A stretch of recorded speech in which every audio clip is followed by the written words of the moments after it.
economy of Indonesia. While we were talking a little bit earlier, I reflected back on the ancient past, of course, and in my youth as a young Air Force intelligence officer, I was in the Philippines, and of course Indonesia was very much in our mind. That was the time of the Outer Island Rebellion and the days of the ancient past where we worried about what the Indonesian military was going to do, and our great friends were the Army officers, General Nasution and others, most of whom except General Nasution were trained in the United States, and very important at a time that the Air Force and Navy were both being trained in Czechoslovakia, as I recall. But in any case, it was a period of when the friendship of Indonesia was very important to the United States. It was a time of confrontation there as elsewhere in the world.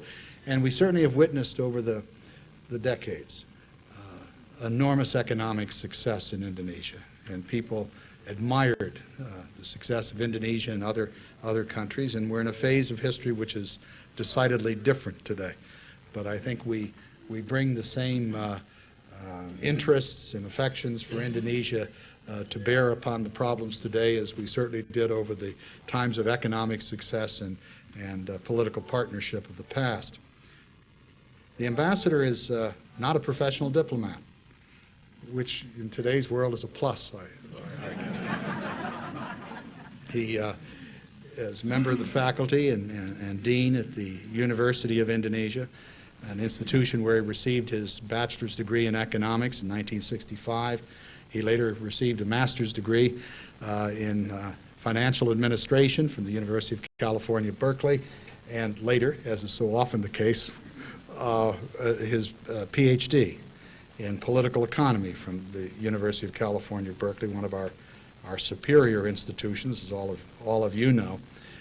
The ambassador has been an economic expert. He's led over 40 research projects and published 50 books and articles.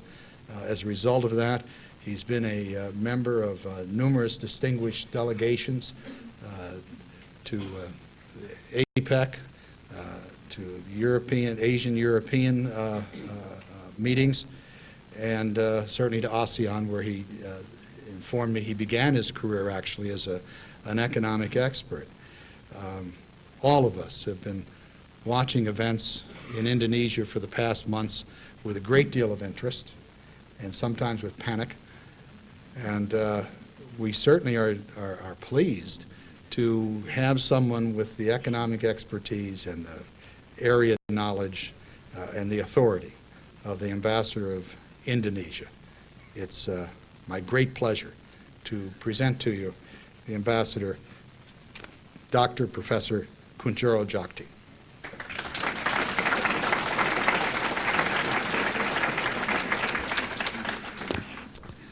Thank you, Frank, for the kind introduction.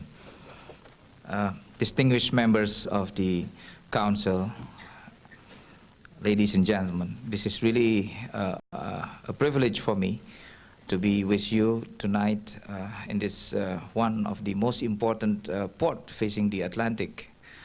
I remember decades ago when I have to enroll in one of the universities in the United States. I was given 4 choices at that time, either go to Harvard or Chicago or Berkeley or Stanford. And the reason why I chose Berkeley was because I just want to be near the sea. Because I came from one of the unique country in the world. It's the only one in the world stretching at the equatorial belt, close to about 3.5 time zones. So when you travel in Indonesia from east to west, the time you will require is almost the same like when you fly from New York to San Francisco.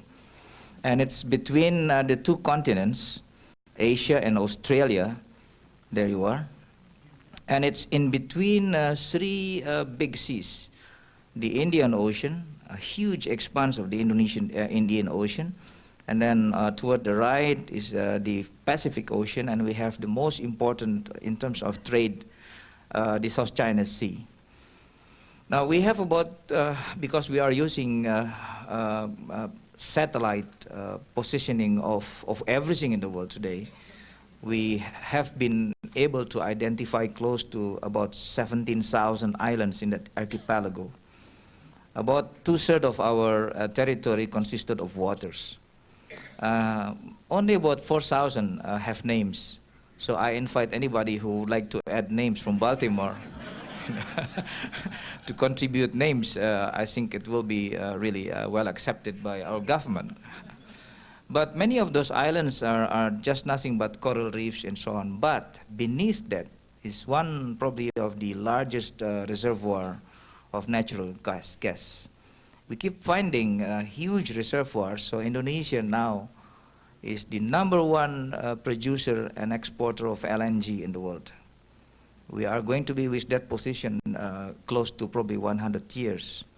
And on top of that, we have unbelievable coal, collection of coal, and also oil. Oil is not so very important. I saw at one time an estimation done by CIA on the energy situation in the world. And if you take the global consumption per annum, the deposit in Middle East is estimated to be close to around 500 years of global consumption. So that's the reason why the region, the Gulf states and so on, the Middle East is so important for the interest of everyone who is thinking about global long-term development for the world. Ladies and gentlemen, the best for me to discuss about this very difficult country to understand, and that's the reason why not so many Americans recognize sometimes Indonesia. A little bit of slip and suddenly you have Indochina, something like that, you know. And you suddenly, in the northern part of Indonesia, which is Vietnam, of course, today, and Laos and Cambodia, you have a lot of mistakes like that. But I understand, because it's not very easy to comprehend how do you explain 17,000 islands, close to about 360 ethnic groups, about 4,000, close to probably 4,000 dialects, you know, can be together for such a long time. I'm talking about 50 years, more than 50 years now. How can you explain this unbelievable collection of peoples, and everybody's religion in the world, by the way, studied and speak the same language, Bahasa Indonesia, which was at one time nothing but the language of a minority living in the coastal areas. We are a trading nation par excellence, because about close to 50% of our trade, of our GDP, consisted of international trade, of export and import. And we have been doing that for centuries. It was this trading system, in particular the trading system for spices, which attracted the attention of Western explorers like Columbus and so on. But of course, he moved to the wrong direction. Yes, and he bumped into this large continent called America, which is, of course, borrowing the name of Amerigo Vespucci, something like that, you see. So, ladies and gentlemen, it's not very easy to place Indonesia, indeed. And so for me, the best to approach Indonesia is probably to use what we in economics used to pose to any students of development economics. Try to understand first the parameters before you want to do anything with a country. Because the parameters are going to be there for a long time, and you won't be able to change parameters for sometimes more than one generation. You can talk about policy variables. Variables are something that you can do with through policies, through intervention by the government, through indirect intervention from outside. You can do a lot with variables. But the most difficult to change is indeed the parameters. And when you talk about Indonesia, you like it or not, you have to understand the geography of Indonesia. Because distances are a problem, a perpetual problem in Indonesia. We have seas around us. And nobody realized, even in America, that when you discuss about trade in the world, do you know that about 1/3 of world shipping tonnage have to pass through our 4 sea lanes of communications? We contributed 4 SLOCs, sea lanes of communication in the world. The most important one is, of course, very popular in the world, Strait of Malacca, which is jointly managed by Malaysia, Indonesia, and Singapore through quite a modern system of global positioning for ships. Because it is really almost like a highway. We're talking about thousands of ships that have to pass that. And I was 4 times expert attached to the Indonesian Navy, among others, to evaluate the economic value of these sea lanes of communication for the negotiations and the law of the sea. The second strait is the Sunda Strait, not that very important because of its shallowness, but it's one of the passage that connect the Indian Ocean and the South China Sea in really the most efficient time that you require. The third one, which is very deep and very large, the so-called Lombok Strait, next to Bali, the island of Bali.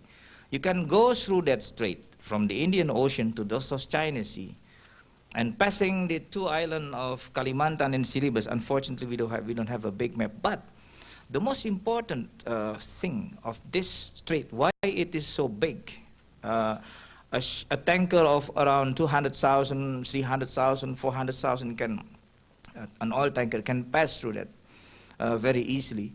It's because this is the most famous Wallace line, which divide the continental shelf of Asia and Australia.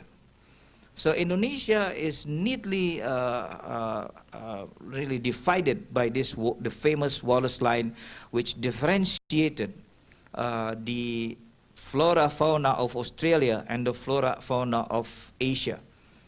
On the western part of Indonesia, on the big islands on the western part of Indonesia, next to Singapore, to Malaysia, to Vietnam, to China, to India, we have about 10 neighbors around us.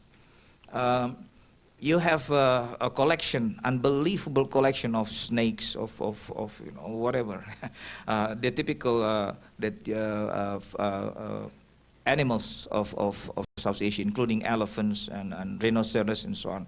But as you go to the eastern part of Indonesia, you have the family of kangaroos, marsupials, and so on. So that dividing line is so important that I think in the future, when we move toward the 21st century and we are going to use faster and bigger bulk carriers and tankers, the Strait of Lombok, all the way to the Strait of Makassar, all the way to the Sea of Sulawesi, and then you will emerge next to the the place where General MacArthur landed in the Philippines, San Bernardino Strait, Surigao of the Philippines. You move to Taiwan. That's going to be the major highway in the world in the 21st century.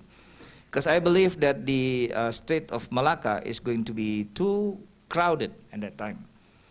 And the fourth most important strait, which is also not recognized, is used by every body submarine in the world. It's an unbelievable trench situation. We're talking only maybe about 3,000 to 6,000 meters deep, used by Blue Water Navy from both sides at one time during the Cold War. The Russian Navy as well as the 7th Fleet used that area to move around between the 2 oceans. So Indonesia is a geographical fact that you just cannot forget if you are a seaman. See, but unfortunately, many of us remain landlubbers, you see, until we die, I think. Not many of us love the sea. You get, what do you call it? The Indonesian used to call it masuk angin, get wind, or something like that. It's not very easy to live in the seas. But that's a fact for us. Indonesia lived through the ages of spice trade and silk trade. The best collection in the world for Chinese porcelains is the Indonesian islands up to now. And I don't think that we have done enough archaeological survey in many of these old harbor there. Let me move now to the second parameter, which is population. which is going also to surprise you if you realize that we're number 4 in terms of population in the world. After China, about maybe 1.2 billion, India, close to probably 900 million, and then the third is, of course, United States, and after that comes Indonesia. But once upon a time, we're number 5. Above us, we have Russia. But look what happened to Russia. Because of the disintegration, now suddenly we become number 4. We're talking about a population of 203 million in Indonesia, living in these 4,000 islands. 360 tribes, everybody's religion, 4,000 dialects, and it's quite a huge number of population. Most of them live in the island of Java, the most fertile, because it's really volcanic ash. Nobody realized that Indonesia have the largest collection of live volcano in the world. So we can be poor in terms of per capita income, but be very rich in terms of per capita volcano, live volcano. Yeah. And we are part of the so-called Ring of Fire. The population live in this fertile area. That's the reason why we're one of the biggest producer at one time of coffee, of sugar, of tea, of kinkona, of spices for centuries. We're number 1 exporters of that, and I was reminded by colleagues that even at the museum in Boston, they still have, as part of the exhibition, ganis, from used by Indonesian traders to send their spices to America in the 18th century, something like that. So the demography is something that you have to remember in terms of this 4th largest population. And we have been able, through 25 years of a very intensive family planning program, to reduce the population growth. In 1950s, it was 2.5% per annum. Last year, I think we hit 1.6% per annum. We believe that Indonesia is going to be the first among the developing countries that reached the net reproduction rate of equal to 1 situation. That is a code word used by demographers to indicate the time when each family is going to have only 2 children replacing the parents and are equal to 1. Now, from then on, we're going to enter the slowing down of the population growth, and probably by around 2030, we're going to enter 0 growth population in Indonesia situation.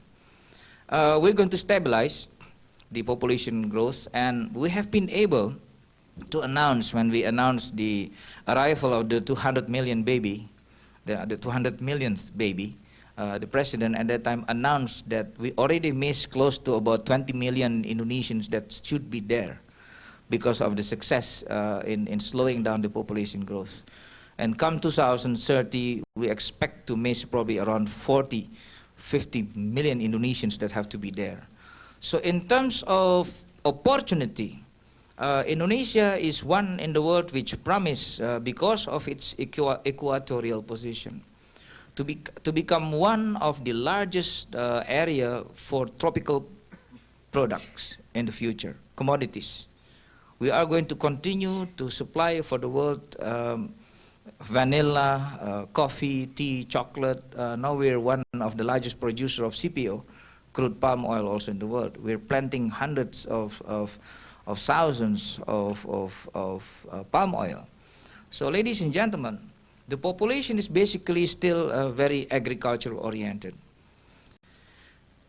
When we come to the third parameter, and that is the economy, please be reminded that Indonesia, despite its large population, like China, India, United States, is one of the most open large population country. For a large population country like United States, to have only maybe 10 or 15% of its GDP, international trade, is something that you can understand because you have such a huge domestic market. Come to think about your per capita income, maybe approaching $30,000 now, and with the number of population that you have, and such a huge percentage of the middle class living in the urban areas. No wonder everybody consider you as the not the lender of the last resort, but market of the last resort. You don't like it, but it's a fact, especially because America is one of the biggest consumer society in the world. Now, Indonesia is still a long way from that, but we are traders, and we used to a system where everything that we earn, so international trade through export, we will use then to purchase everything from the world. Because for a long time, Indonesia will not be able to produce capital goods as well as what you are doing in the United States. And this is the day of information technology when you have to rely on both hardwares and software. So Indonesia is going to be one of the biggest customers of United States in the future. Even now, you have seen that. In terms of imports from United States, at the moment, somewhat really an anomaly. We import quite a lot of agricultural commodities from United States. Nobody realized in the United States that we're one of the biggest customer of your cotton. We're number 5 in terms of purchase of cotton from United States, close to about $300 million per annum.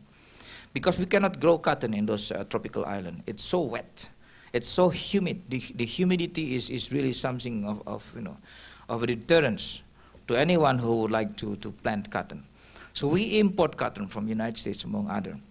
And we import soybean, quite a lot of that, and wheat grain. Indonesia is now shifting out from rice to wheat grain, to wheat flour, bread, biscuits, but in particular noodles. The reason is because many women are now in the labor force. They're joining in the industrialization of Indonesia. They move to labor-intensive activities like textile, garments, shoes, furniture, and so on. So they have to really have the family ready, every morning, very quickly with whatever to go to school, to work, and so on. And instant noodle is the solution. But the best thing about instant noodle for us is that deter people from cutting more trees. Is to cook. So for us, it's really a surprise after around 20 years introducing a diversification program in our food. We have been able now to come to a situation where we have to import close to 4 million tons of wheat grain every year. And Australia is, of course, one of the natural source for us because it is just a matter of days by bulk carriers, from the Australian harbor on the south. But from United States, it's quite a long way. So, ladies and gentlemen, that's the economics of Indonesia. And let's move to the other parameter, and it is geopolitics. You see, the combination between geography and politics. Indonesia is always, in terms of ideology, on the west side. Yeah, because in terms of education, we started our education under the Dutch. So the influence of European thinkers on everything in Indonesia is really very strong. The tradition of discussing politics by using literature from the European side, all the way to Rousseau, Montesquieu, and Hobbes, and so on, it's just there. I believe that this is also the case for countries like Vietnam, Laos, Cambodia, Philippines, and so on. So by nature, it is very difficult for Indonesians to accept radical ideas coming from countries outside from the West. We have a lot of ideas coming from Marxism, Leninism, but because it was introduced very strongly to the region by the intervention of the Comintern at that time from Russia, you got into difficulties because try to remember, for example, that the Communist Party of Indonesia was started by Europeans, not by Russians. But later on, as more and more Russians coming in, trying to spread out this idea, it's getting more difficult, actually. So Indonesia, in terms of ideas, in terms of concepts, and so on, is more on the west side. And the educational system of Indonesia, later on, in the 60s, when we have to move to real development, we realized that if we follow the continental system, it's going to take ages to develop a good group of medical doctors, engineers, and so on. So from then on, we went to United States. In the 50s, as a matter of fact, we start sending our younger generation to United States. the Indonesian Air Force was started actually in Bakersfield in California. The Indonesian Marine Corps in Kuntjoro and so on. And we sent hundreds of our future generals to Fort Benning, Fort Bragg, and so on. Police officers and medical personnel and so on. And quite a large number of that, close to probably 5,000, went through USAID scholarships. And I went through the Ford scheme. I was a Ford fellow, so the reason why I have to come to New York just weeks after I arrived in Washington is to report to the headquarters that here I am, a Ford fellow returning to United States as ambassador. So nobody realized that we have on the roster in Ford headquarters, of course, the recognition of so many hundreds of their fellows returning to United States or moving into the arena in the world with so many positions. But we shifted very quickly in almost about 20 years' time from a continental education to more and more United States type. And we realized that the best graduate schools in the world are still in the United States. So now we have probably close to about 13,000 students here studying. From ASEAN alone, we have probably about close to 77,000 students here studying in America. So here we have a country very difficult to comprehend by Americans in particular, because it's such a unbelievable mixture of everything, of ethnicity, of religion, of dialect. The food change every 10 kilometers, something like that, maybe. Here we have similar food all the way to the West Coast, but in Indonesia, every 100 kilometers it's a different food of another tribe. And you have marriage ceremonies, which is different from one area to another. And it's just very confusing. And therefore, you come to really the effort to simplify things. And that is the danger, I think.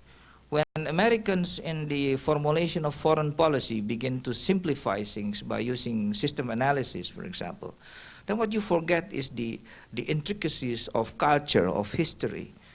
Indonesia is still very much an anthropological society. When you discuss about our military, when you discuss about upheavals, you really have to understand about the ethnic structures involved in that politicking or in this upheaval or whatever. You have so many in the news today of problems in Kosovo, you have Balkans here and there. Indonesia have been through that all the way from 1950s. You name any rebellion in the world, any type, we have been through that. You see. And I think we enjoy the first period of peace only toward the 70s. Then we start building our country. At that time, we began to shift many of our political strategy to work out this very rich country in natural resources into something, a modern society, a civil society. But the problem is, of course, you have debates about which path you are going to follow. Some, of course, would like to continue agribusiness, the same like what we got from the Dutch, planters. So without embarrassment, many think that we can continue just becoming the world supplier of whatever, of coffee or tea and so on. The second one, of course, would like to go to industrialization. The third one, of course, would like to go to services. For example, here we have a country with an unbelievable potential for tourism. And we did that only somewhat late, when we realized that the price of oil went down, and of course we call it oil crash. You see, on your side it's oil boom, I think. We always have this reverse position. See, now it's $11 per barrel, I think we call it an oil crash. Your side is maybe it's an oil boom now.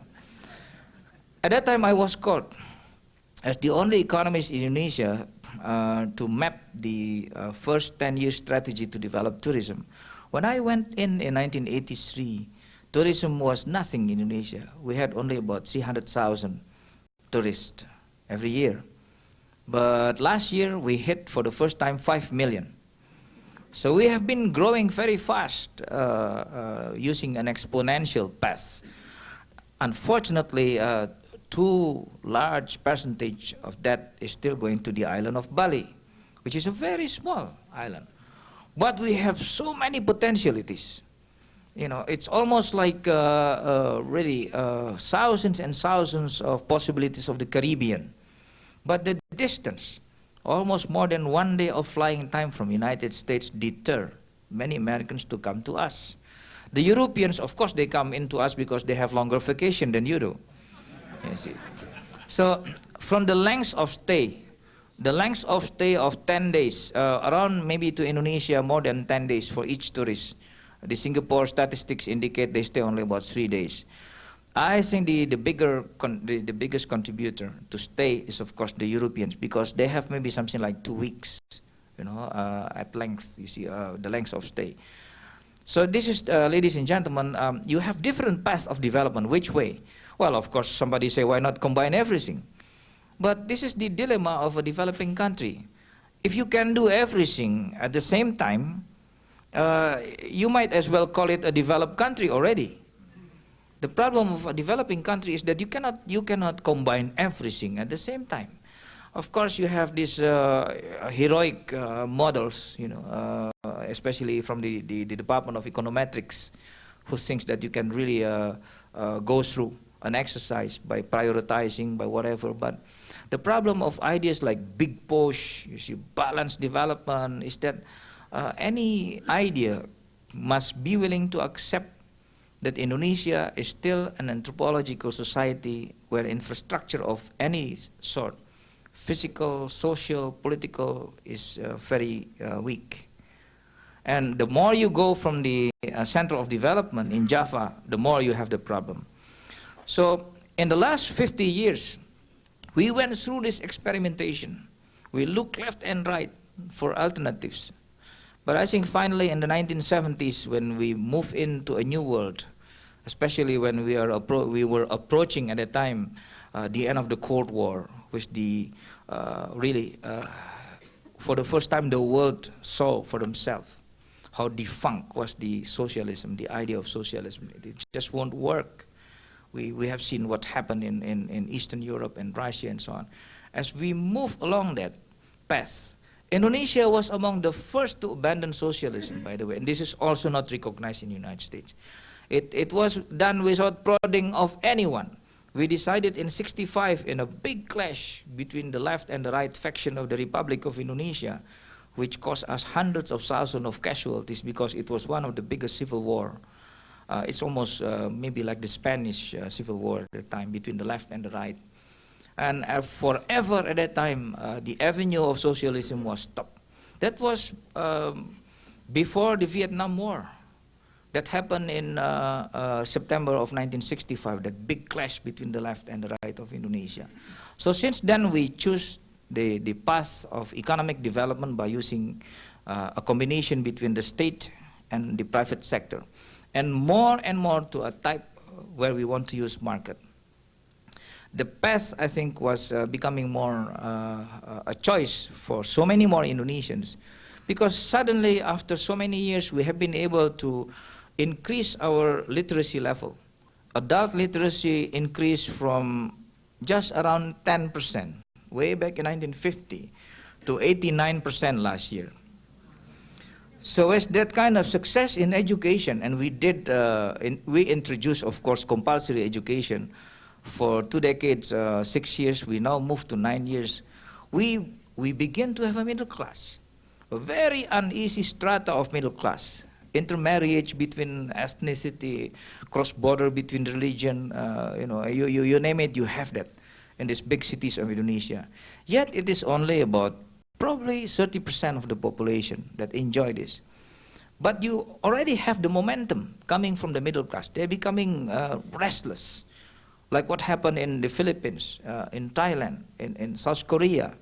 This middle class of Indonesia, like every middle class in the world, is really pressuring the government for more, bigger role of the private enterprise, for individual initiative, for recognition of creativity and so on. That's not very easy for the government, because the government is always worried about the possibility of breakup. initiated by too much of what you call exuberance, like Mr. Alan Greenspan said, you see, the irrational exuberance. You see. And that's what happened. The private sector was becoming too ambitious.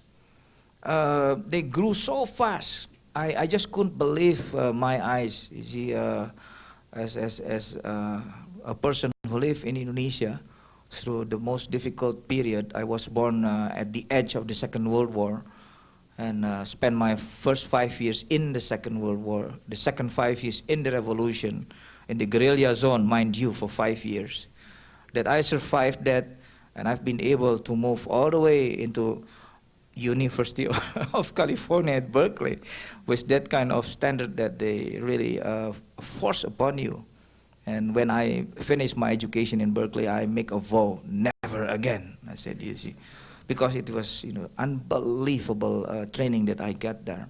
So for me to survive that long, to come to this point, is something that I know that the rest of the country still have to continue. And in economic development, that means that we come in at a time when we have too many models, as a matter of fact, now. The information technology introduced so many possibilities. We exchange opinions, informations in international conferences, in ASEAN. We want to build ASEAN Free Trade Association. We want to join World Trade Organization. We want to be closer to Europe. We want to be closer to the rest in the neighborhood. So we join APEC. But ideas and ideas and ideas. And the problem for us, I sometimes feel that the intellectuals, the middle class in the big cities forget that we still have close to 70% of our population living with the standard of the anthropological society that I mentioned to you. So, ladies and gentlemen, it has not been very easy, but we move from around 200 per capita income way back in 1967 to about 1,200 last year. And much of that comes from the participation of the private sector. Nobody realized, again, in the United States, there are so many things that United States just don't realize. For example, do you know that the #1 investor in Indonesia is not Japan? It's United States. Our statistics is giving you the wrong information. Our statistics told you that Japan is #1, but that because the statistics exclude investment of United States in energy, in oil and gas, in mining in particular. And also, they miss the statistics on investment in services, in banks, financial institutions, insurance, consulting agencies, law firm, you name it. At the best time in Indonesia last year, we had close to 57,000 expatriates working in the country to help speed up the development, because we are modernizing the country. And we spent close to $3 billion for these 57,000 expatriates. Well, about 1 million Indonesians work outside, but most of them are unskilled labor types. So we acquire only $600 million from them. This indicates that whatever development path you use, you like it or not, you have to work with capital coming from outside. And capital is not just money. Capital means also knowledge, concepts, and so on. The human capital is more important for me in terms of actually knowledge now, because the possibilities are immense when you go through the information technology. So, ladies and gentlemen, more and more the private sector is becoming the engine of growth in Indonesia, and as usual, they become too ambitious. You know, then the irrational exuberance. They start borrowing money, and the most dangerous type, getting short-term and short-term. It's hedging fund, coming from hedging fund, like what you have seen now in the case of LTCM and everything that you begin to see in America. Oh, we saw that way back, 95, 96. But we warned everyone at that time, but nobody at that time, of course, realized how big was the problem. You know why? Because we don't have statistics on the short-term in and out of money. What we have is only long-term or medium-term. So, ladies and gentlemen, the danger of irrational exuberance is when the private sector start jumping into short-term financing to finance big projects like what we are using now. I call this illiquid asset, right? Because when you're stuck with a real estate like the Baltimore project here, you have to make sure that you have a rapid growth to be used by everybody in the community around you. And it's going to be beyond Baltimore, you see. And in Indonesia, we have malls, we have condominiums, projects like this, without ever thinking that what we are trying to do is earning local currencies. You are building this in a country where the currency is everybody's currency, right? But our problem is we are using dollar to fund projects which earns rupiah. You borrow money with a debt equity ratio of 5 instead of 1.5, which I already get my fear when I was a student in America, thinking about 1.5. You see, because it's not that very easy when you estimate the cash flow requirement and so on. You really need a high growth to guarantee the flow of everything when you come to a bigger debt equity ratio. But here we are. The irrational exuberance is beginning to introduce to many investors in the region in Asia. The belief that you must be courageous in making decisions. And so it's over-leveraged, unhedged, you see, and mostly for investment used to earn rupiah, not dollar. Now, if the rupiah is floating only 2 to 3% to dollar every year, you don't need hedging. The cost of hedging is even prohibitive, you see.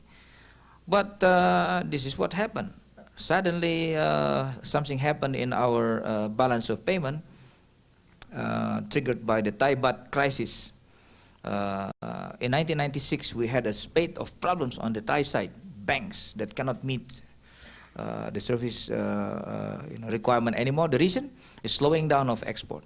Why? The Japanese economy. The bubble burst on their side. And also have many problems.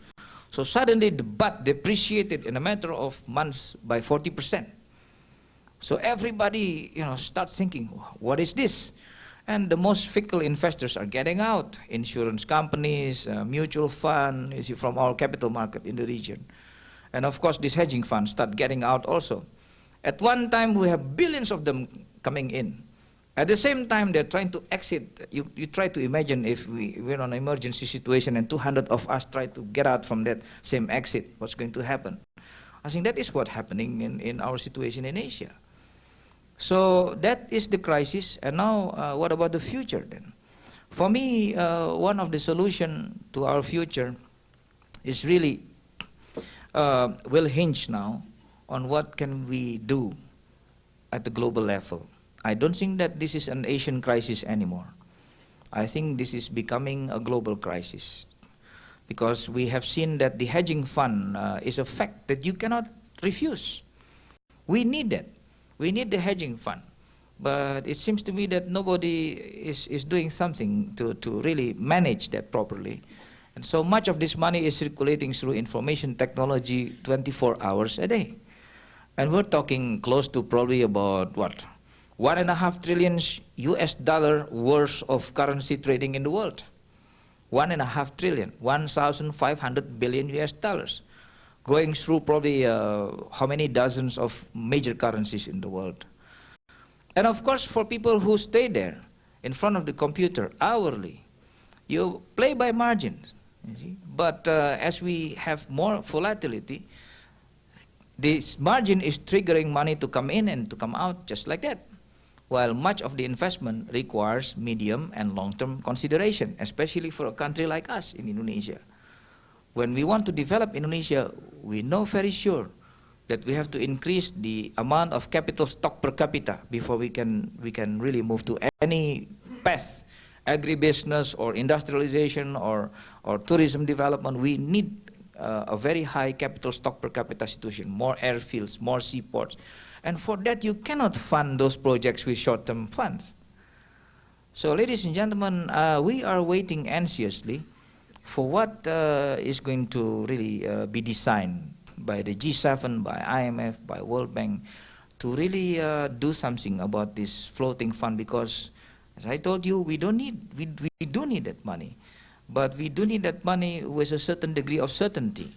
Because if not, it's very difficult for you to do any calculation. But the future of Indonesia is eventually in the 4 parameters. No matter what models, who the government is, what is the global situation will be there. Indonesia as one country, that 1/3 of global shipping tonnage have to pass through our waters. That this is the country with the immense number of ethnicity, of religion, of whatever. This is a country with immense potentiality for liquid natural gas, for tourism, for maybe fishery. And come to think, when we use biotechnology in the future, the best source for biotechnology in terms of biodiversity, you have seen reports how this downturn in Indonesia is now killing our biodiversity because people are selling the sophisticated animals to be eaten in restaurants, you see. And so ladies and gentlemen, the potentialities are there, but most of them are really long-term potentialities. When the problem is actually liquidity. What can we do to rechannel the money which is now moving back to United States? And I'm talking billions and billions moving back to United States to buy what we call in the world market as a guarantee for safety, for liquidity, and for quality, which is your U.S. Treasury bonds, 10 years, right? This is a combination of quality, safety, and safety, quality, and liquidity. So this have to be recycled somewhere, because if not, the money piling up in United States is going to create also a situation of easy money, of bubble economy. I'm afraid that it's going to be used for merger and acquisition, which is not going to be justified easily, especially if you don't have the requirement, which is high productivity growth behind the merger acquisition. Otherwise, it is just going to be an exercise of financial engineering. So, ladies and gentlemen, that is, I think, what I can present to you of the country that I know best, Indonesia, and I'm proud to report to you that from the thousands of Indonesian students that went through your schools and your training, the majority of us went home, you see. And we're in the government, in the military, in the business, and this is sometimes not known to Americans, that in terms of really potentiality in Indonesia, this is one country in the world that you have everybody leading, whether it is in business, in the military, in the political parties, in the government. Once in a while, they have come to United States. They have been in the United States for education. And I hope in the future, since we have enjoyed 50 years of good diplomatic relations between the two sides, and I always wonder, how come we have been able to temper that relationship for such a long time, despite the up and down, the zigzagging on both sides, you see? I attributed that to the fact that America has been able to send the best diplomats to our side, very patient ambassadors and very patient personnel.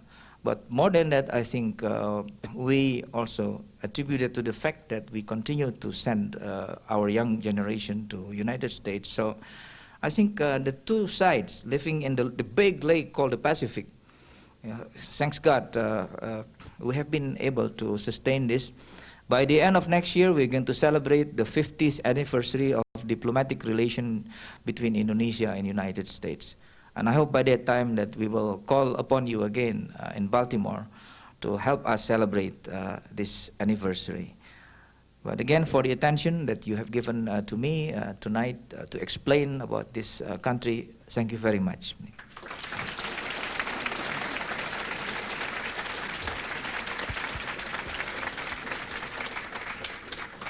Well, we thank you for a very, very helpful overview, which is not only interesting, but was enjoyable as well.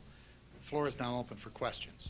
Well, can you comment upon the relationship between instability, cronyism, and investment in Indonesia? I'm glad to report to you that it is a rarity for American companies to be involved in that nasty type of business. I'm glad to report to you that by nature, because mining really requires long-range planning, that it's not that much like what we have seen in other cases, shorter terms. The most dangerous is actually for the what do you call that, short-term type of very speculative investment. That is where I think the element of cronyism is very high. And usually it has something to do with real estate, where the issue of land is, of course, number one. In a country where you don't have a good cadastral service, where legal system is still very weak, the victim is always, of course, the people at large, you see, because many of these real estate companies get their land very easily through the use of hard hand method, you see. But now in Indonesia we have this a big drive of anti-KKN. I don't need translation for that. KKN being korupsi, kolusi, and nepotisme, right? I don't need translation, right, for that. And I think it is being also transferred, by many American media as just that word. So we are fighting against that. But this is just only several months. This is my 7 months in United States. And come to think that I was sent by President Suharto in the midst of the crisis. I was given the instruction straight to leave the university and to United States. I didn't realize that I'm going to face this problem, total interface of every issue in the world, you name it, from the military side, human rights, haze, forest fires, and environmental issues, and many companies with KKN, and you just name it. I feel like I'm here already 3 years. By the time I hit 2 years, I think I will call Jakarta to send me back home. But this is the situation. We are just going through the first stage of economic recovery. I don't know whether we are going to reach it soon enough, because we are entering a global crisis now. I'm really afraid that we haven't been able to really come to terms with the first one, and now we're already dealing with the second wave. But inflation have been controlled and so on. Exchange rate is stabilizing. But the real problem is, like what you said, bank and corporate restructuring. Unless we can re-gear the whole corporate system in Indonesia to one that you know here. Here in the United States, it's open, public-owned, professionally managed companies. On our side in Asia, I'm talking of almost every country, it's closed, state-owned or family-owned companies. And the two will not be really matched to each other, especially if you indicate in the political system this kind of element that you call, KKN. So I know that there's so many begin to question, what will be done by Indonesia. But I told them that we need reformasi together, telescoping the experience of the Western societies in 25 years is not something easily done. We have to combine reformasi economy, reformasi politik, and reformasi in the legal system. And I'm glad to say that we have assistance from the United States for all three, and also from IMF and World Bank. We have been able to get about $9 billion so far from IMF, and close to about $1 billion from World Bank, around $1 billion of trade finance from US Exim Bank.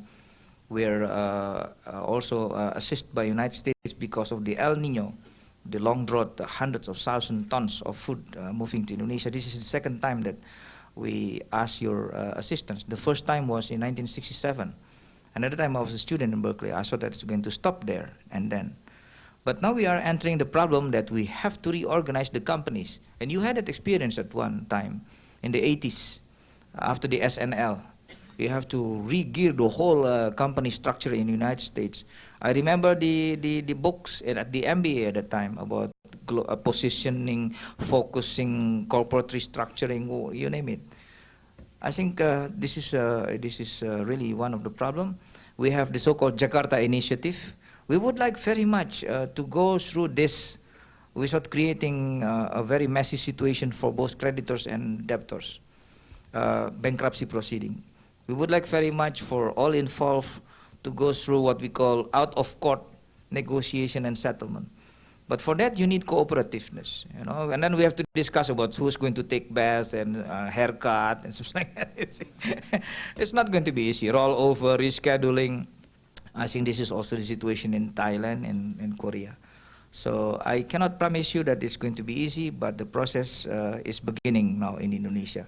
We're going to go through a very difficult corporate restructuring like what you have seen in the early 80s. Yes. The question, if I may, is you have suggested that financial flows and financial structure is the base of the problem. The question is, are there also other more basic causes of problems? Yes.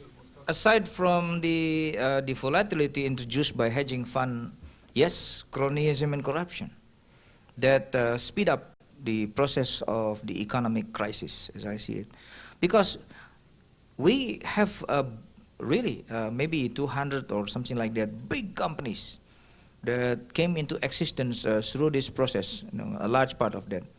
The problem is they're imbued with this irrational exuberance. And of course, with the regime willing always to give protection, quota, you know, you become very inefficient. And here we have a bunch of companies who are over-leveraged, you know, unhedged, markup, whatever, you name the game, you see. I mean, the sins in company life, I mean, that's what we have. And now we have to show to these companies that you cannot do that again. So we have now international auditors working on our side. We have accounting firms revealing one after another. Unbelievable cases come out in Indonesian mass media about the breach on the legal lending limit done by these companies, you know, through their banks. You know, it's unbelievable.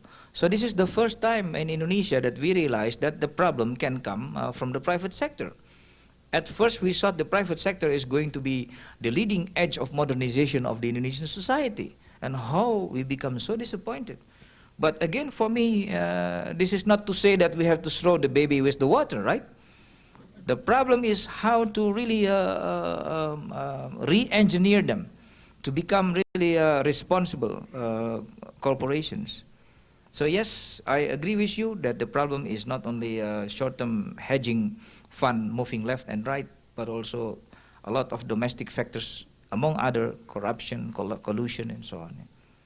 Unfortunately, our time is exhausted. I'm going to have to apologize to several of you who have had questions for a while.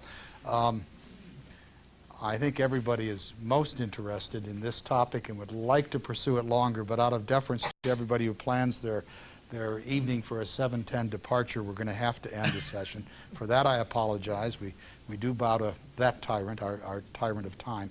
And thank you, Mr. Ambassador, for what I think has been has shown us a lot, in your answers especially, about circumstances in Indonesia, and we're delighted with that. Thank you very much. Thank you very much.